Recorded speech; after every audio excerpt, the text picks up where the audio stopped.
Sony gives up 51% of its Bravia TV business to China's TCL in a new strategic partnership. Very, very odd. This is done with the aim of leveraging Sony's high-quality picture and audio technology, which includes some class-leading image processing. I didn't wince to that statement. I winced because it's like interesting that it's going in that direction then. Which includes some class-leading image processing and TCLs, and then this is crossed out. Advanced display technology, global scale advantages. Oh, okay, I see. Yeah. Industrial footprint, end-to-end cost efficiency, and vertical supply chain strength, also known as cheap manufacturing. In a joint press release, Sony said the joint venture will operate globally, handling full process from product development to design to manufacturing, sales, logistics, customer service, everything. Sony has partnered with numerous other companies to manufacture their TVs in the past. Maybe not to this degree. I'm not necessarily sure on that one. Yeah. It is to this degree? Yeah. Okay. Yeah. They gave up 51% of their business? No. But like they have had other factories OEM manufacture their TVs. That's not, what I was talking about was giving up 51% of their business. Because doing that repeatedly is confusing. Sony has partnered. They partnered with TCL's own China Star Optoelectronics Technology (CSOT). At least for now, the Bravia name will continue to exist. But in this new arrangement, TCL will take full control of the manufacturing process of Sony's TVs and likely their soundbar, speakers, AVRs, and turntables. The aim is to have definitive binding agreements signed by the end of March 2026, and for the new company to commence its operations in April of 2027. Dang. Does this news surprise you? Personally, yes. Yeah, big time. Definitely. This was a major surprise to me because Sony's TV business has been seemed pretty strong. In dire straits at times. But not right now, right? But it didn't seem like it was right now. Now, admittedly, feel like it. Admittedly, every time I've gone out shopping for a TV in the last little while, whether it was you asking me for a recommendation or whether it was my grandparents needing a new TV and me just like going and buying one, Sony hasn't been in my consideration at all. So Sony has been in kind of a weird place for me where they have a lot of mind share with me. I see it as a high quality product, but I'm not willing to open up my wallet to pay the premium for it. But Sony's been in that position for the better part of my adult life. So I guess what I'm just trying to understand is what changed? Is it just even further tighter pressure to consolidate? Like I think that the TV game for a long time has been raced to the bottom with prices. Well, yeah. And they just probably can't compete that way anymore. I mean, you look at what we saw in that Hisense factory tour, where they were talking about how important it was that they had this new automated glue dispensing machine for adhering the thing to the thing that saved some percentage of glue. And I'm like, well, is it expensive glue? They're like, no.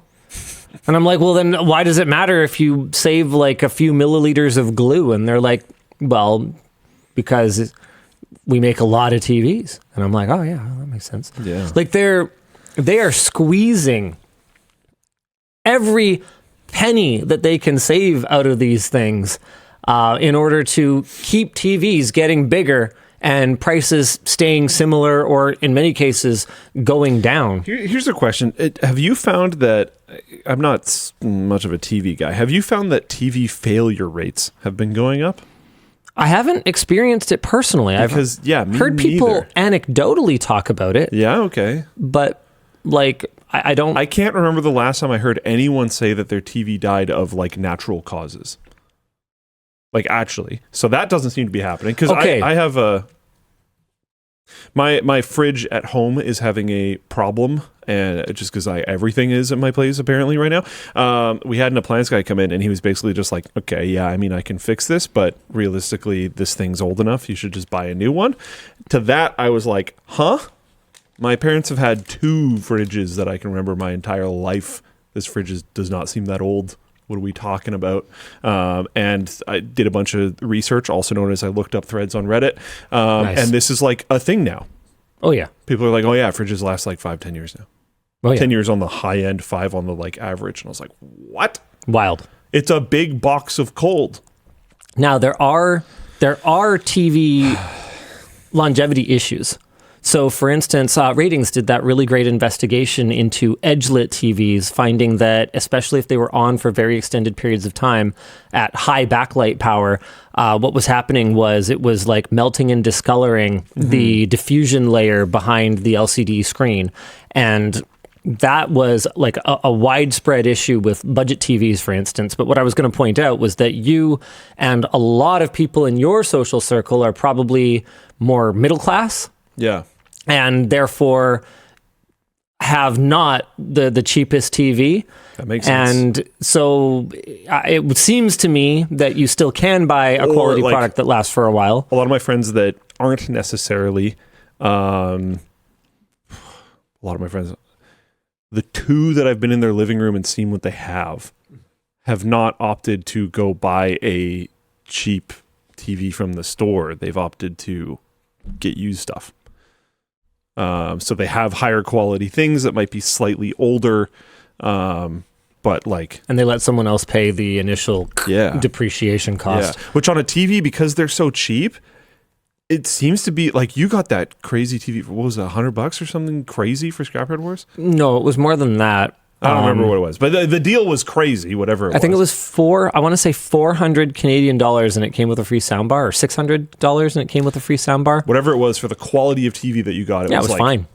Fantastic. Totally acceptable. Our Scrapyard Wars TV was $550 with a $100 free soundbar, but There it was you go. worth way more than Thanks, that. Pankratz. So like the used market for TVs seems pretty good.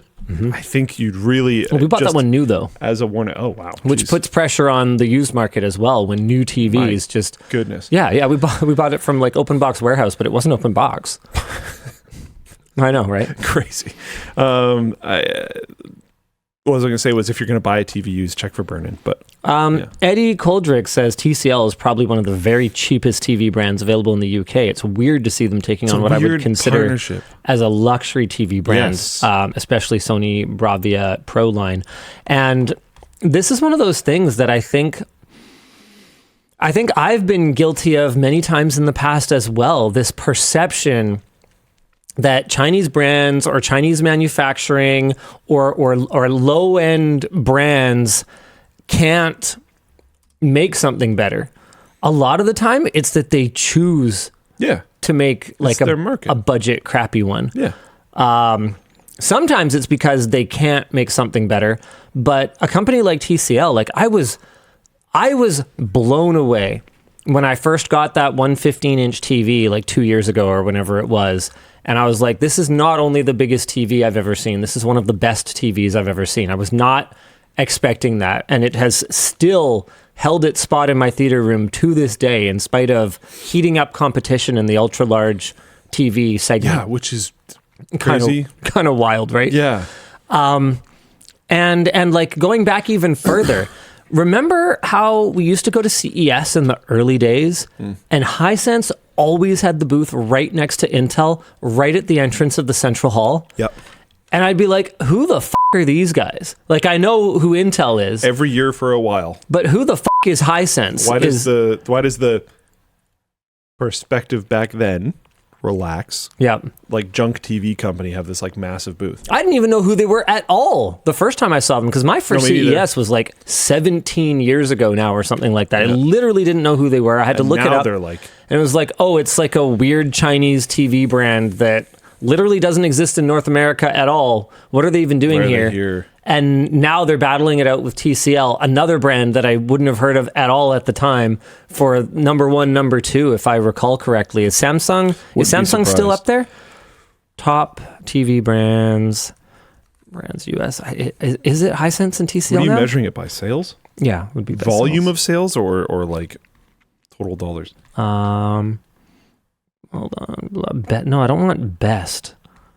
Top selling TV brands from Accio. Accio statistics. So, average star rating, last month's sales volume, Hisense, TCL, Sony. That's a cheap Sony, so I guess that makes sense. Samsung, LG, Vizio, Samsung. Oh, we're into it. What are these stats? I don't know how reliable this is. Last month's sales volume. There's no 8. way. What is this? Okay, you know what? I don't know if I'm going to be able to find this. But the point is, they absolutely have a very strong presence in the U.S. market. We can say that with certainty. And I guess where I was going with this is that there's nothing about TCL's budget low-end TVs and them not being very good that means that TCL doesn't have the manufacturing expertise and facilities to make a high-end TV. Yeah, for sure. And that's how a lot of these brands ultimately make their way to having a retail presence, is they're OEMing for much more recognized, bigger brands, and then they eventually kind of go, sorry, what do I need these guys for? And they start making their own stuff, and their own stuff kind of sucks, not because they don't know how to build a better one in many cases. Sometimes that because they don't have the color science down, or they don't have the good processing chips, or whatever the case may be. And then other times it's because they just recognize that they're going to have to lucky gold star it and start at the bottom of the quality and perception pile and work their way up until their manufacturing volumes get higher and their expertise raises, and then all of a sudden they're LG. And they're like a globally dominant electronics brand.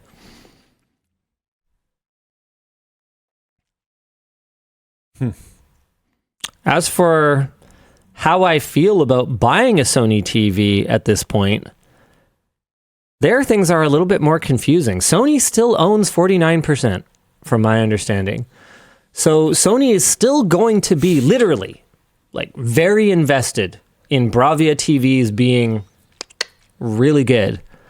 But would I pay extra? Would I pay the Bravia premium for a TCL TV with Sony's special sauce, knowing that I already wasn't willing to do it, and also that nothing's really changed because TCL may very well have been manufacturing them before anyway? Like, the whole thing is...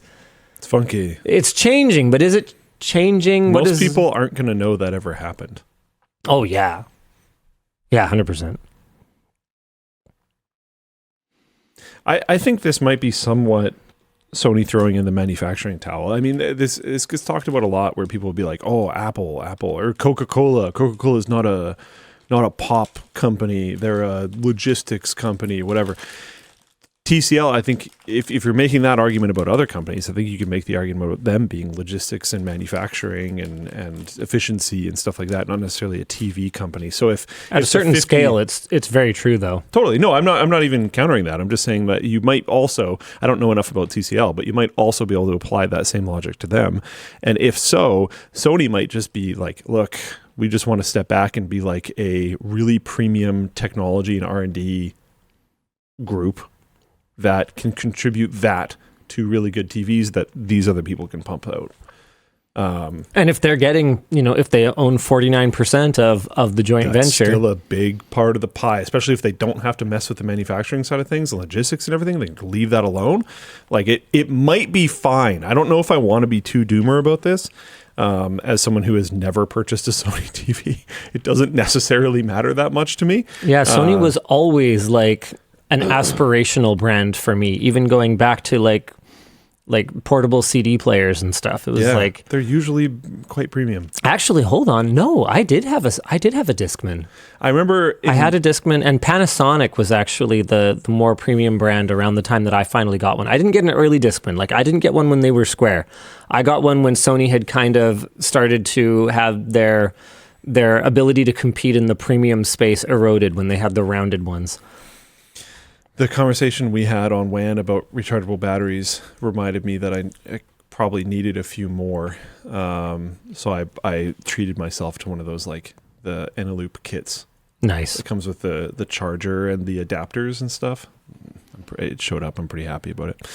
I wonder which one I had. This looks a little bit too squared off to be mine, but this display looks classic. extremely familiar.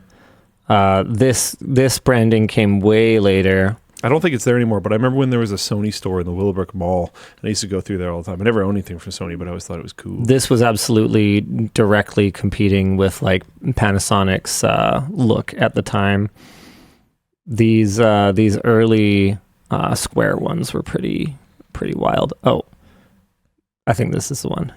This is the one I had. Scroll down like one row. Digital Mega Bass. One row? Wait, what do you have? The like orange and black one at the top of your screen? Oh yeah, this guy? I don't know if I've seen that before, but that looks awesome. Is that relatively new? Like, is that like going for like a retro vibe? Can this not be crazy. here? I'm trying to... Oh my God, it moved. Stop. 2023. What? Wait, no, vintage. Okay. Yeah, okay. It looks awesome. Late 1980s. That's pretty wild. That's pretty cool. That's quite a vibe going on there. The kids whose parents loved them more had Panasonics though, with their better anti-skip. It's true. Did you have a Panasonic? No. My parents loved me quite a bit. Then their parents didn't love you that much. I don't know about that. That sounds fishy to me. I remember there was this one kid in my class who had I don't remember exactly which one he had. These. But it was one kind of like see Dan's parents loved him. Yeah. Well, I'm pretty sure they didn't buy it. It was probably a repair. Nice. We never bought anything electronic ever. It's like, oh, this is too much to repair. We'll just fix it. I remember this kid in my grade 7 class showing off his Panasonic Shockwave, and basically his demo was that he would like give you his headphones, and then he'd be like, okay, now start shaking it. And you'd shake it for as long as you could before you like got tired. And it would keep playing the whole time because I think it had 45 seconds of read ahead. So like you would have to you'd have to shake it for almost a minute to get it to finally skip, which was probably terrible for it. Like probably awful for it, but totally. But a fun demo. But it worked. Yeah, it was a cool demo. He didn't buy it. Yeah, what does he care? Yeah, I don't know how to feel about this. It might be fine. It might not be fine. Cool, good chat. The 51% of its Bravia TV business is also interesting because as far as my understanding goes, if you're a foreign company and you want to work in China, you just have to do that. And they said the new company will start operating. Oh, yeah, hold on a second. Definitive binding agreements will be signed by March of 2026 for the new company to commence. So they didn't just like sell part of their company. They made a new company. And in China, if you're going to make a new company, a Chinese company has to have a majority. They have to have at least 51%. So this is I don't even think this was like a negotiation. They wanted to start a new company in China making TVs, and they just had to partner with somebody, and they partnered with TCL. Well, I wish them luck with that.